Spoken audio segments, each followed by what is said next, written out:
সবাই বলে একটা মেয়ে যখন মা হয় তখন নাকি তার সব সৌন্দর্য নষ্ট হয়ে যায়, তার নাকি আর কোনো শখ থাকে না। কথাটি কি সত্যি?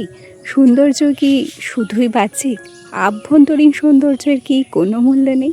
সৌন্দর্য শুধুমাত্র বাহ্যিক নয় গো, মনের সৌন্দর্য আর সেই সাথে নিজের ব্যবহারই হচ্ছে মানুষের আসল সৌন্দর্য। আর একজন মেয়ে তখনই সার্থকতা লাভ করে যখন সে মাতৃত্বের স্বাদ অনুভব করে। মাতৃত্বের স্বাদ কিন্তু ভয়ঙ্কর, আবার সেই সাথে ভীষণ সুন্দর। মাতৃত্ব হচ্ছে একটা নারী জাতির জীবনের পরিপূর্ণতা। নমস্কার, আমি রিমি। আজকে চলে এলাম আবারও একটি গল্প নিয়ে।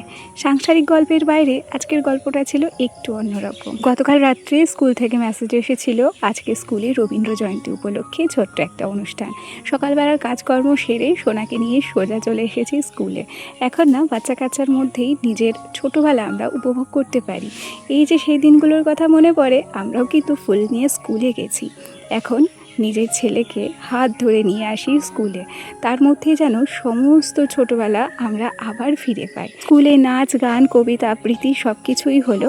তারপর এখন আমাদের ফিরে আসার পালা। আসার সময় এক কাপ চা খেলাম, তারপর আমি আর পূর্ণিমা মিলে একসাথে চলে আসলাম। চলো আজ তবে আসি, টাটা।